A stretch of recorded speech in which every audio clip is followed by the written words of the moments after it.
Kita mengetahui bahwa negara Indonesia adalah negara yang luas dengan berbagai macam suku, bangsa, budaya, dan lain sebagainya.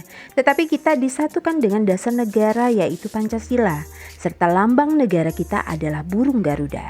Tahukah kalian di tengah bagian tubuh dari burung Garuda itu ada lambang-lambang dari Pancasila? Ayo kita cari tahu apa saja lambang-lambangnya, nak.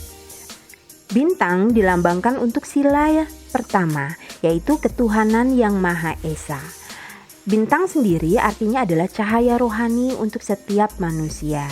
Lalu pada bagian belakang bintang itu ada perisai berwarna hitam. Warna hitam adalah warna alam yang menunjukkan bahwa Tuhan atau Allah Subhanahu wa Ta'ala adalah sumber dari segala sesuatu di muka bumi ini. Nilai yang terkandung untuk sila yang pertama ini adalah ketuhanan yang Maha Esa. Esa itu artinya satu ya, nak. Jadi maksudnya adalah kita harus beriman kepada Tuhan yang Maha Esa sesuai dengan kepercayaan dan keyakinan kita masing-masing. Nilai yang terkandung di dalam sila pertama ini adalah saling menghormati dan bekerja sama antar pemeluk agama yang berbeda. Kedua, tidak boleh memaksakan suatu agama dan kepercayaan kepada orang lain, serta saling menghormati kebebasan dalam menjalankan ibadah.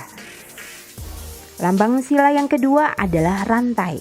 Rantai merupakan lambang sila yang kedua, yang berbunyi kemanusiaan yang adil dan beradab. Rantai ini terdiri dari dua mata rantai yang berbeda, nak.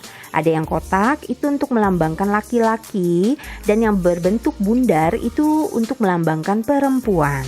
Lambang rantai ini tersusun dari mata rantai bulat dan kotak tersebut ya.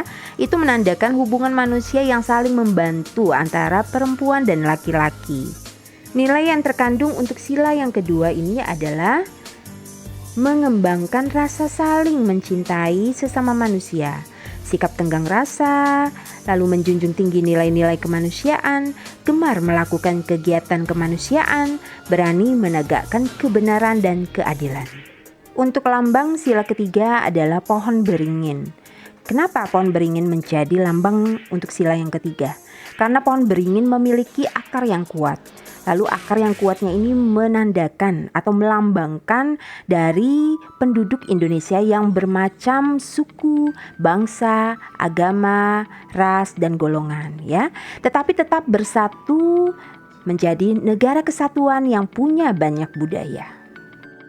Nilai yang terkandung untuk sila yang ketiga adalah menjaga persatuan dan kesatuan negara Republik Indonesia dengan menerapkan sikap cinta tanah air. Lalu rela berkorban demi bangsa dan negara, kemudian memajukan pergaulan demi persatuan dan kesatuan bangsa. Lambang untuk sila keempat yaitu kerakyatan yang dipimpin oleh hikmat kebijaksanaan dalam permusyawaratan perwakilan.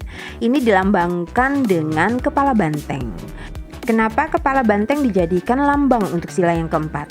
Karena banteng merupakan hewan sosial yang suka berkumpul.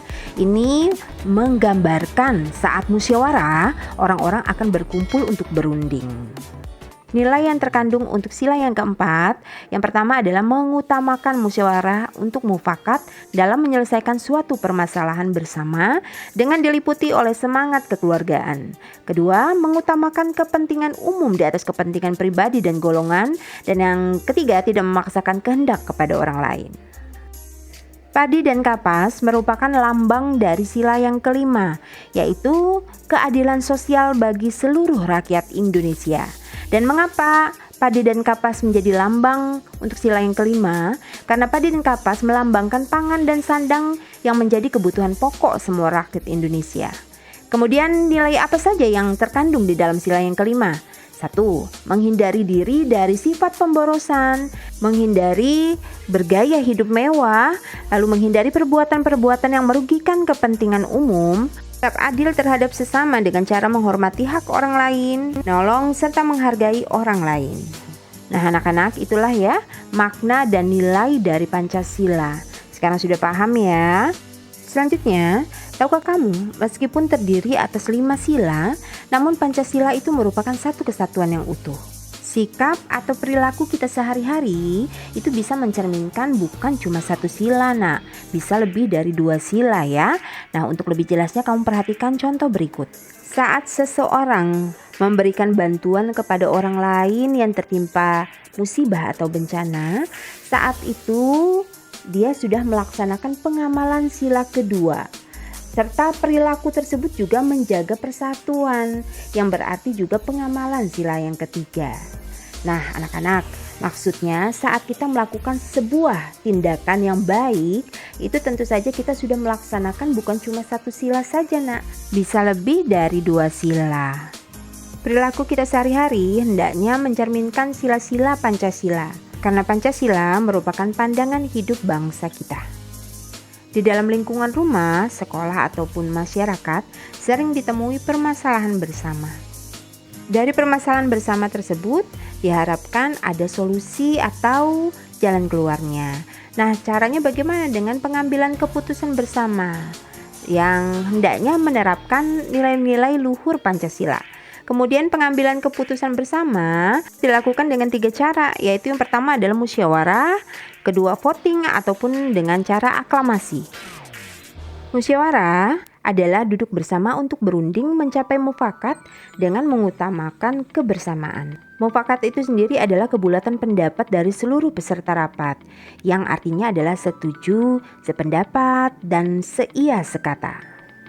Pengambilan keputusan cara yang kedua adalah voting.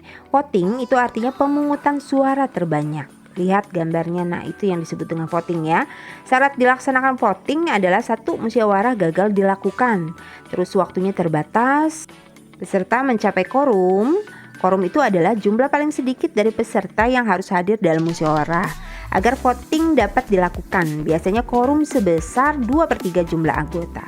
Kemudian yang keempat adalah keputusan voting dianggap sah jika separuh lebih peserta yang hadir menyetujuinya. Berikutnya contoh pelaksanaan voting.